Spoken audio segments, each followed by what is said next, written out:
जय हिंद दोस्तों, मैं एसपी सर आप सभी मित्रों का सदाशिव कोचिंग क्लासेस के यूट्यूब चैनल पर हार्दिक स्वागत करता हूं। दोस्तों DElEd BTC third semester complete mathematics section के अंतर्गत दोस्तों आप सभी मित्रों के प्रैक्टिस सेट चल रहे हैं। दोस्तों अभी तक आप सभी मित्रों ने 7 प्रैक्टिस सेट लगाए हैं, यानी दोस्तों आज के क्लास में प्रैक्टिस सेट दोस्तों कौन सा होगा, 8th होगा। दोस्तों जितने भी मैं आपको प्रैक्टिस सेट प्रोवाइड करा रहा हूं, आप सभी मित्र सभी प्रैक्टिस सेट को बहुत अच्छे से लगाइए, हर प्रश्न को अच्छे से लगाइए। और दोस्तों मैं जो प्रश्न आपसे पूछता हूं उन प्रश्नों को भी लगाइए। दोस्तों जो मैं प्रश्न आपको प्रोवाइड करा रहा हूं ये प्रश्न सभी आपके एग्जाम की दृष्टि से महत्वपूर्ण है, इसीलिए दोस्तों सभी प्रश्नों को आप लगाते रहिए। किसी भी टॉपिक में या कोई यदि आपके पास डाउट है या कोई प्रश्न आप पूछना चाहते हैं तो कमेंट बॉक्स में दोस्तों उस प्रश्न को टाइप कर सकते हैं। यदि कमेंट बॉक्स में नहीं टाइप कर सकते हैं तो उस प्रश्न को दोस्तों क्या आप टेलीग्राम पर भेज सकते हैं। ठीक है, उस प्रश्न को दोस्तों मैं प्रैक्टिस सेट में कराने का प्रयास करूंगा। ठीक है, आप सभी मित्र हर वीडियो को अच्छे से देखिए, अच्छे से हर प्रश्न का प्रैक्टिस सेट जो मैंने प्रैक्टिस सेट प्रोवाइड करवा रहा हूँ उन सभी प्रश्नों को अच्छे से लगाइए और दोस्तों वीडियो को ज़्यादा से ज़्यादा संख्या में दोस्तों जरूर शेयर करिए। ठीक है, चलिए देखिए आज का जो प्रैक्टिस सेट है इसका पहला प्रश्न दोस्तों,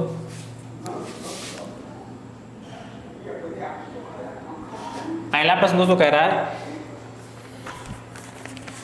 1:2:3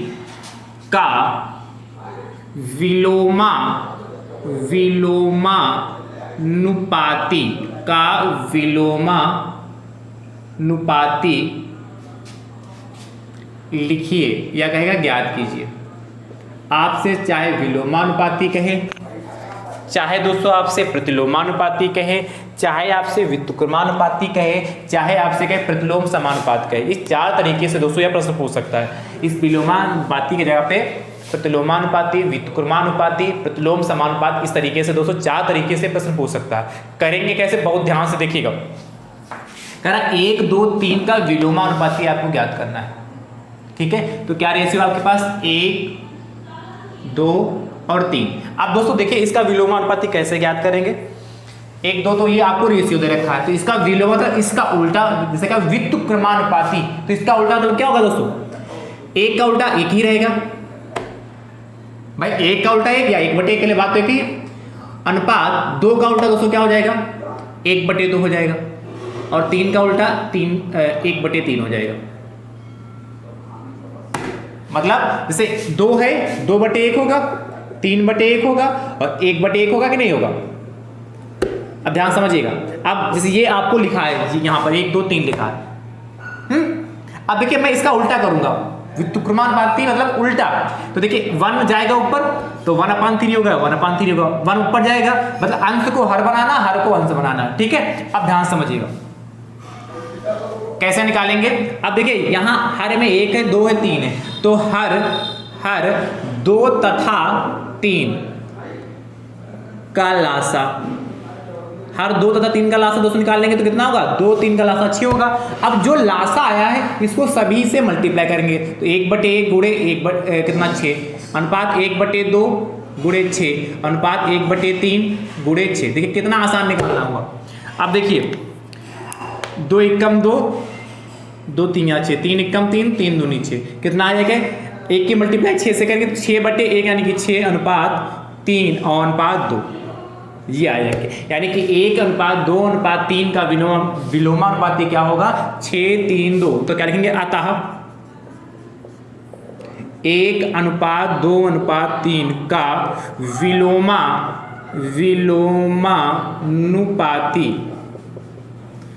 विलोमानुपाती बराबर दोस्तों कितना हो जाएगा, 6:3:2। इस तरीके से दोस्तों कर लेंगे। चलिए फटाफट नोट कर लीजिए, है आसान दोस्तों। अगला कह रहा है 1:3:4, 1:3:4 का विलोमानुपाती लिखिए। ये क्वेश्चन नंबर दोस्तों 2nd है। तो जैसे मैंने इसको किया वैसे करिएगा और इसका उत्तर दोस्तों आप कमेंट बॉक्स में जरूर दीजिएगा। चलिए नोट करिए फटाफट, फिर अगले प्रश्न की ओर चलते हैं। नोट करते रहिए फटाफट।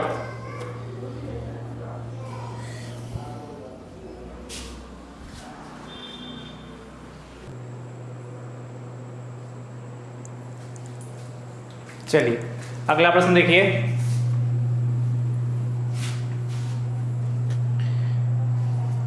क्वेश्चन थर्ड दोस्तों आपसे कह रहा है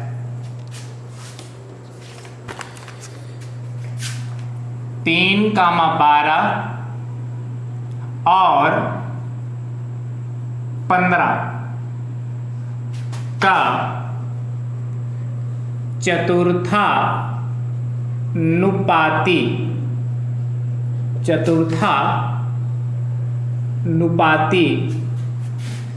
ज्ञात कीजिए। चतुर्थानुपाती ज्ञात कीजिए। देखिए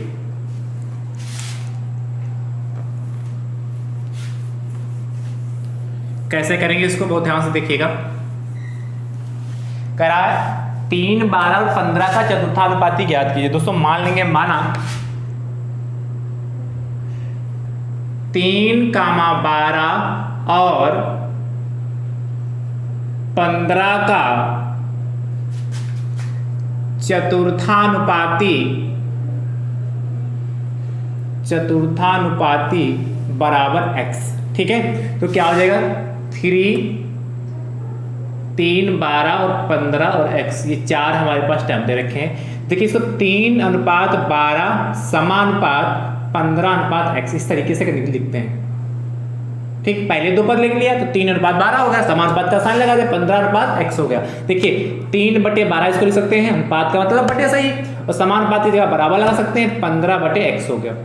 क्रॉस मल्टीप्लिकेशन कर सकते हैं, 3 की मल्टीप्लाई x करेंगे तो 3x बराबर 12 × 15, यानी कि x = 12 × 15/3। अच्छा ये तो आप जानते हैं कि जो मल्टीप्लाई में होता है वो कहाँ जाता है, डिवाइड में जाता है, तो आपने पहले से सीख रखा है। अब देखिए 3 × 3 हो गया, 3 × 12 हो गया, कितना x = 15 × 60 आ चुका, x की वैल्यू 60 आ जाके, तो क्या लेंगे फाइनल आंसर। अतः 3,12 और 15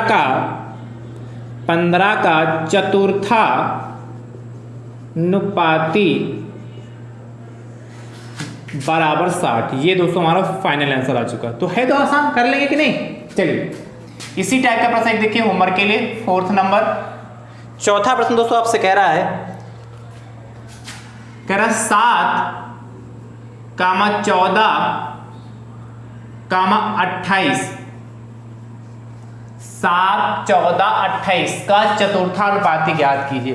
तो जिस टाइप से मैंने इसको किया है वैसे ही दोस्तों करिएगा, सेम टू सेम। हर प्रश्न का उत्तर दोस्तों आप देने का प्रयास जरूर किया करें। ठीक है, जब प्रश्नों के उत्तर आप देते हैं तो मुझे भी लगता है कि वास्तविकता में सभी भाई बंधु अच्छे से सीख पा रहे हैं, आप में सीखने की चाहत है। दोस्तों जब सीखने की चाहत होगी तभी आप क्या करेंगे, प्रश्नों को लगाएंगे, तभी आप प्रश्नों के उत्तर देंगे, है कि नहीं। तो मुझे भी पता चले कि आप वास्तविकता में सीख रहे हैं, और एग्जाम में इतना ज्यादा समय आपके पास नहीं है कि जब चाहेंगे तब लगा लेंगे। अभी तो काफी समय है, ऐसा मत सोचिए ज्यादा टाइम आपके पास नहीं बचा है, कम समय में आपको ज्यादा सीखना है। तो इसीलिए प्रैक्टिस सेट आपको जरूर लगाना है, कम समय में आपको ज्यादा सीखना है, इसीलिए आपको प्रैक्टिस सेट जरूर लगाना है। चलिए नोट करिए इसको, फिर नेक्स्ट प्रश्न की ओर चलते हैं।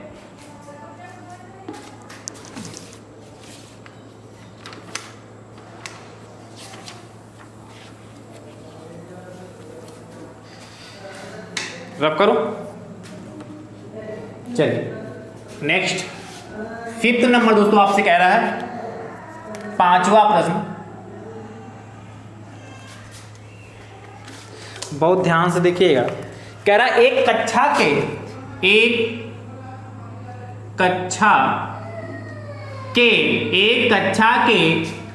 40 विद्यार्थियों के किलोग्राम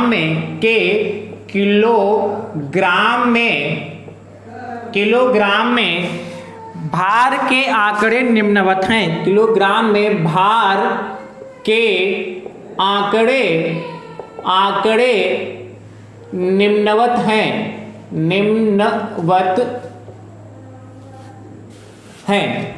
आगे दोस्तों आपसे कह रहा है निम्नवत हैं। देखिए एक टेबल बनी है, बहुत ध्यान से देखिएगा। लिखा है भार किलोग्राम में दे रखा है और इसी को x कहा है, ठीक है। और बारंबारता फ्रीक्वेंसी, बारंबारता इसको दोस्तों f कहा है, ठीक है। अब ध्यान समझिएगा, इस तरीके से दोस्तों आपको टेबल एक बनानी है, बहुत ध्यान से देखिए। यहां दोस्तों 40, 8, 41, 4, 42, 6, 43, 43, 10, 43, 10, 44, 6, 44, 6, 45, 6, 45, 6, ठीक है। कक्षा के विद्यार्थियों के भार का समांतर माध्य ज्ञात कीजिए। इसके आगे आपसे कह रहा है कक्षा के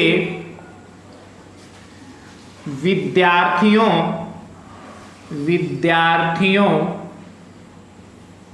का समांतर माध्य ज्ञात कीजिए। अब देखिए कैसे करेंगे।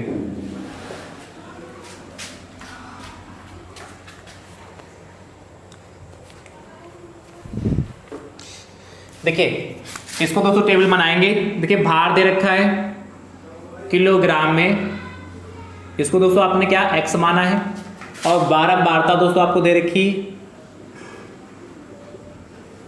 फ्रीक्वेंसी f, इन दोनों की मल्टीप्लाई करेंगे fx निकाल लेंगे। अब ध्यान समझिएगा, हर स्टेप को बहुत अच्छे समझना है। भार कितना दोस्तों 40, फिर इसके सामने 8 हो गया, 41, फिर 4 है, 42, 6 है, 43, 10 है, ठीक है, 44, 6 है और 45, 6, 1 2 3 4 5 6 डेटा है, 2 2 4 2 6 हो गया। ये ध्यान समझिएगा, बहुत ध्यान से देखना होगा आपको। देखिए fx मतलब fx का मतलब है यहां पर दोस्तों इनकी आपस में मल्टीप्लाई करेंगे, इनके बीच में क्या आएगा मल्टीप्लाई का साइन। तो देखिए 8 की मल्टीप्लाई 40 से करेंगे, 8 चक्कू 32, 320 हो गया, 4 से करेंगे 4 एकम 4 हो गया, 4 चक्कू 16 हो गया, ठीक है, 4 एकम 4, 4 चक्कू 16, 6 से करेंगे 6 दूनी 12 हो गया, हासिल आ जाके दोस्तों 1, और 6 चौक 24, 1 25 हो गया, ठीक है, 6 दूनी 12, 6 चौक 24, 1 25 हो गया। 10 से करेंगे तो दोस्तों कितना हो गया 430, ये 252 आया था ना, 252 भाई, 6 दूनी 12 और 6 चौक 24, 1 25, ठीक है, ये 430 हो गया। 6 से करेंगे 6 चौक 24, 624, 2 26, 6 चौक 24 और 2 हाथ से चला, 6 चौक 24, 2 26, 6 से करेंगे 6 पंचे 30, हासिल आ जाके दोस्तों कितना 3, और 6 चौक 24, 3 27, 270 हो गया, ठीक है। इसके बाद दोस्तों यहाँ क्या करते हैं, बारंबारता जो दोस्तों है इसको जोड़ लेते हैं, इसको बोलते हैं सिग्मा f। ऐड करने का मतलब है कि सभी को जोड़ेंगे तो उसको सिग्मा से नोट करते हैं। सिग्मा f दोस्तों ऐड कर लीजिए, 8 4 12 6 18, 8 4 12 6 18 और 6 18 6 24 और 24 6 30, ठीक है, 3 3 1 4 40 हो गया। इधर ऐड करिए दोस्तों, देखिए 4 2 6 4 2 6 4 10, हासिल आ जाके दोस्तों 1 और 2 1 3 6 9 5 14 और 14 और 3 17 17 और 6 24 और 7 17, 6 24 और 24 7 31, हासिल आया कि 3 3 3 6 1 7 2 9 9 4 13 13 2 15 2 17 1700 210 आया है। ये दोस्तों हमारा सिग्मा 1710 आया जाके, सिग्मा fx 1710। देखिए इस तरीके से दोस्तों हम ऐड कर लेंगे। अब ध्यान समझिएगा,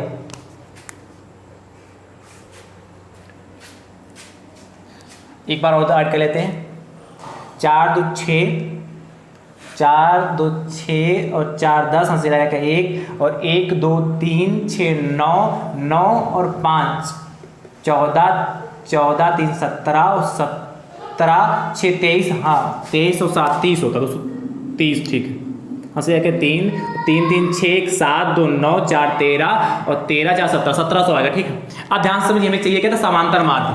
तो दोस्तों समांतर, इसके बाद आप इसके नीचे ही लगाइएगा, मैं इधर लिख रहा हूँ, मेरे पास जगह नहीं, तो समांतर माध्य बराबर दोस्तों क्या होता है, सिग्मा एफ एक्स अपान सिग्मा एफ, ठीक है, सिग्मा एफ एक्स अपान सिग्मा एफ। तो देखिए सिग्मा एफ एक्स दोस्तों कितना है आपका 1700 बटे ये कितना है दोस्तों 40, काट लीजिए। देखिए 0 से 0 गया, तो दोस्तों आपके पास बचा है कि 170 बटे 4, तो क्या लिखेंगे, आता है समांतर माध्य बराबर, काट लीजिए इसको। तो देखिए 4 एकम 4, 4 चक्कू 16 हो गया, 4 दूनी 8 हो गया, 4 पंचे 20 हो गया, 42.5 आ गया। हो जाएगा कि नहीं हो जाएगा, चलिए इसको फटाफट नोट कर लीजिए, चलिए नोट करिए फटाफट।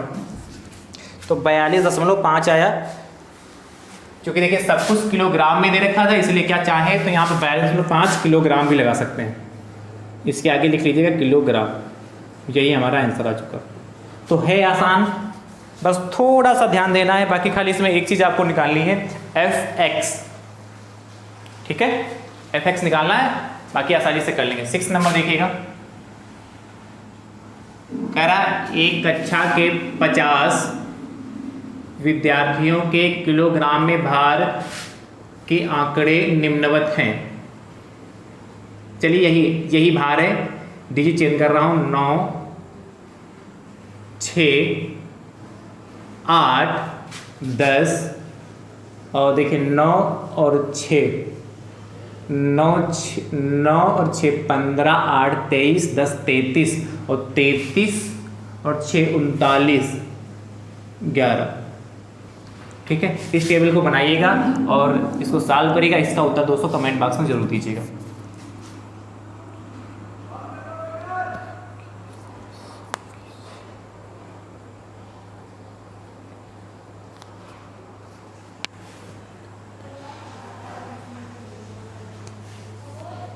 चलिए नोट कर लिया होगा ना।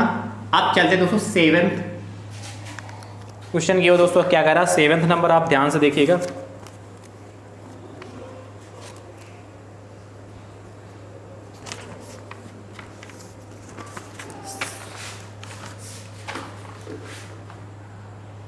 इसको रब करो।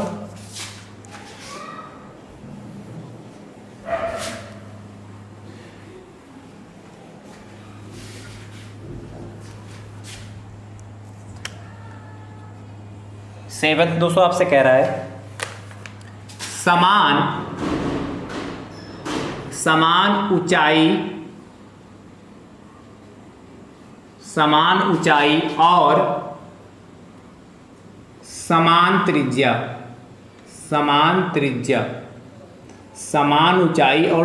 त्रिज्या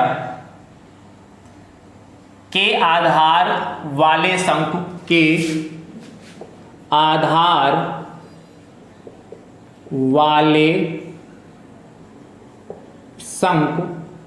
आधार वाले शंकु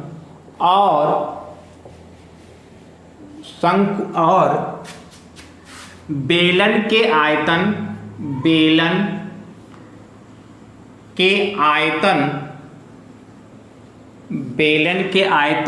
में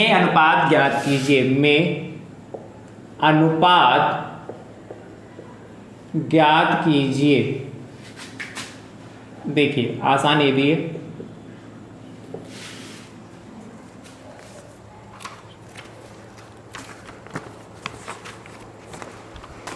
देखिएगा कैसे करेंगे इसको।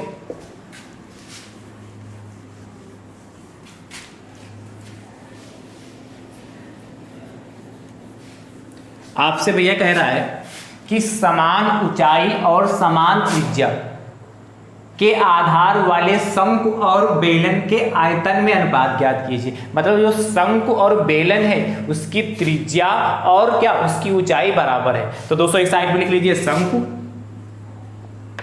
दूसरे साइड में दोस्तों लिख लीजिए क्या बेलन, ठीक है।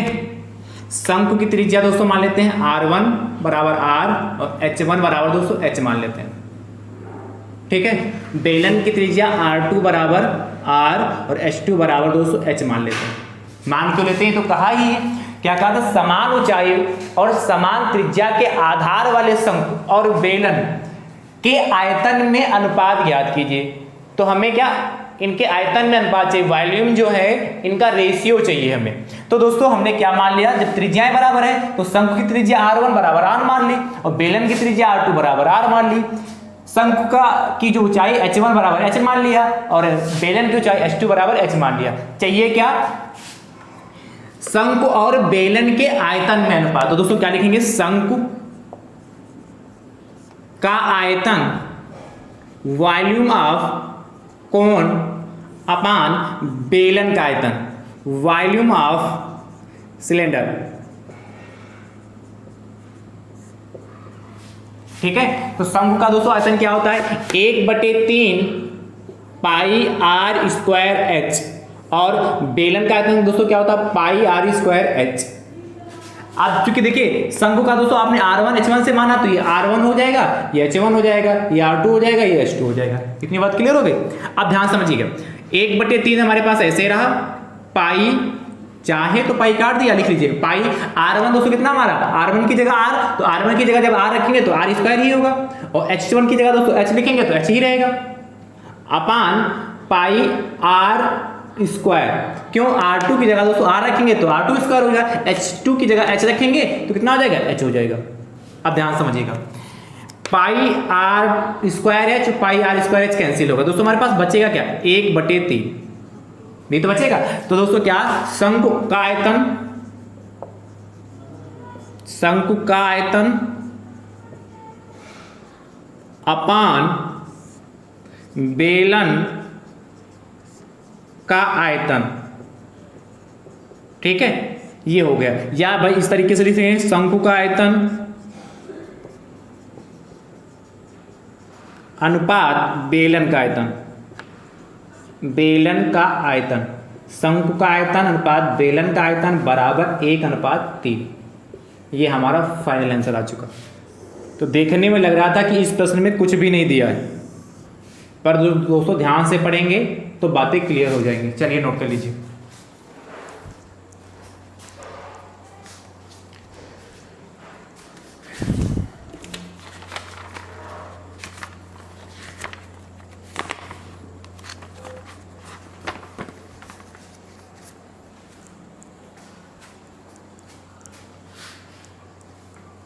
चलिए, मुझे उम्मीद है आपने इसको अच्छे से नोट कर लिया होगा।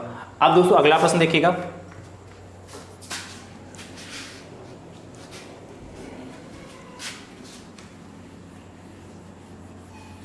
क्वेश्चन 8 दोस्तों क्या कह रहा है आपसे, ध्यान से देखिएगा। A³ माइनस B³ अपान में A² plus AB plus B² का मान होगा, का मान होगा। ये ऑब्जेक्टिव प्रश्न है दोस्तों, ध्यान समझिए कैसे करेंगे।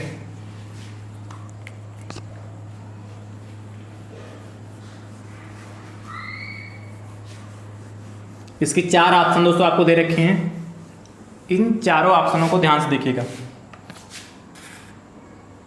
पहला, दूसरा, तीसरा एंड चौथा। देखिए पहले ऑप्शन में क्या ऑप्शन दे रखा है, A² माइनस B², दूसरा ऑप्शन है A माइनस B एंड तीसरा ऑप्शन A² प्लस B² और चौथा ऑप्शन इनमें से कोई नहीं, इनमें से कोई नहीं, कोई नहीं। अब ध्यान समझिए कैसे करेंगे। आपसे दोस्तों कह रहा है A³ माइनस B³, तो दोस्तों A³ माइनस B³, यही प्रश्न दोस्तों यदि अति लघु में आ जाता तो कैसे करते हैं। देखिए A³ माइनस B³ का दोस्तों आइडेंटिटी होती है, क्या होती है, A माइनस B और नेक्स्ट ब्रैकेट में A² plus AB plus B square या A square plus B square plus का ए बी, और अपान में ए स्क्वायर प्लस का ए बी प्लस का बी स्क्वायर। देखिए ये सेम मिल गया, ये कट गया, क्या बचा था कि ए माइनस बी। क्या आपके पास बचा था कि ए माइनस बी। तो ये दोस्तों अतिलघु में आता तो इस तरीके से सॉल्व कर देते हैं। यानी दोस्तों देखिए ए माइनस बी कौन सा ऑप्शन दिख रहा है, ऑप्शन नंबर सेकंड दोस्तों हमारा सही हो जाएगा। है आसान, चलिए नोट कर लीजिए। फिर अगले प्रश्न की ओर चलते हैं।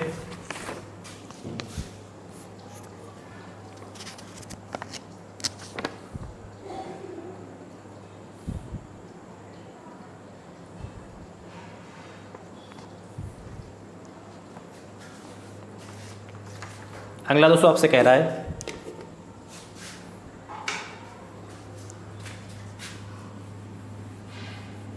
नाइन्थ 9 नंबर दोस्तों देखिएगा, कह रहा है x की पावर -6 डिवाइड x की पावर -7 का मान होगा,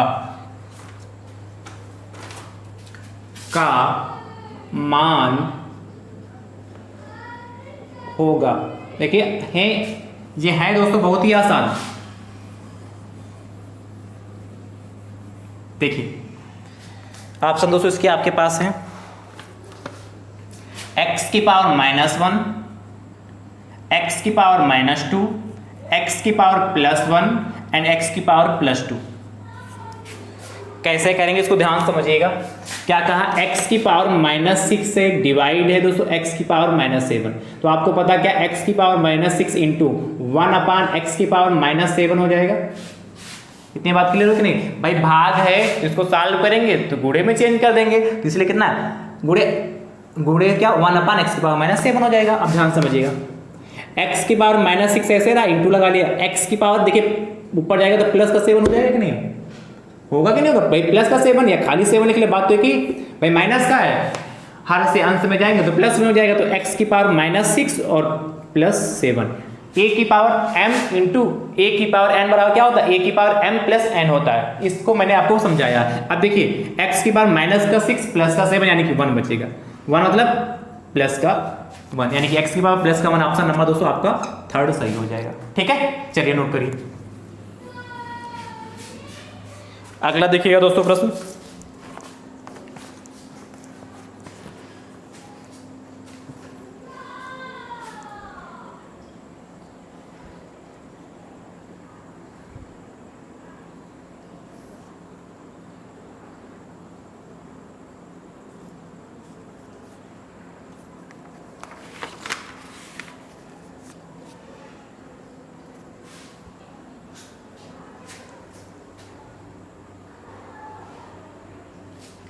दस नंबर दोस्तों आपसे कह रहा है, ध्यान से देखिएगा। 10 वृत्त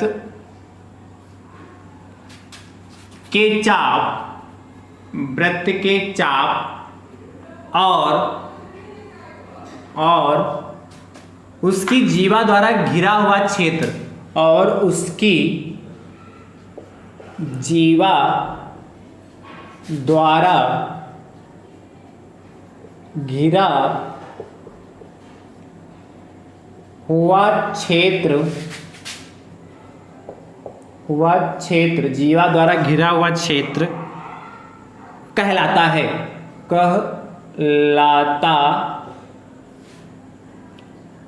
देखिए इसके भी दोस्तों 4 ऑप्शन आपके पास हैं, ध्यान से समझिएगा। पहला दोस्तों आपके ऑप्शन है त्रिज्यखंड। दूसरा ऑप्शन दोस्तों आपके पास है वृत्तखंड। तीसरा ऑप्शन दोस्तों आपके पास है परिधि, एंड चौथा ऑप्शन दोस्तों आपके पास है व्यास।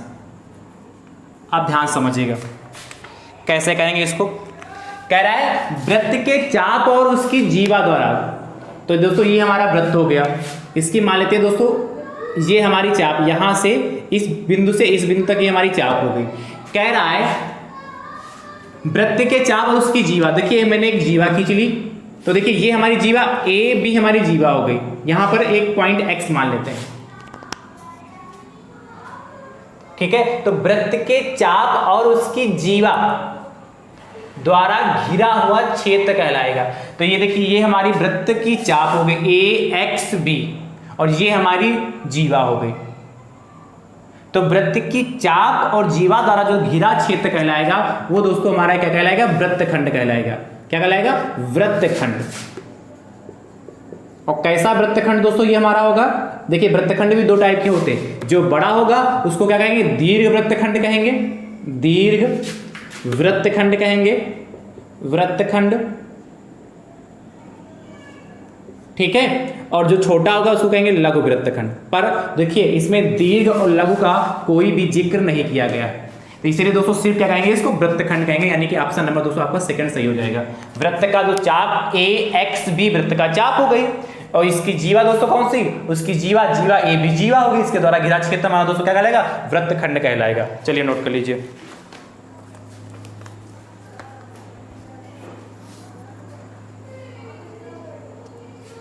चलिए, तो मुझे उम्मीद है आज की क्लास आप सभी मित्रों को पसंद आई होगी, ठीक है। वीडियो को अपने अपने स्तर से दोस्तों जरूर शेयर करिएगा। अब हमारी आपकी मुलाकात अगले प्रैक्टिस सेट में होगी। तब तक के लिए आप सभी मित्र स्वस्थ रहिए, मस्त रहिए और मुस्कुराते रहिए। थैंक यू सो मच दोस्तों। राधे राधे दोस्तों।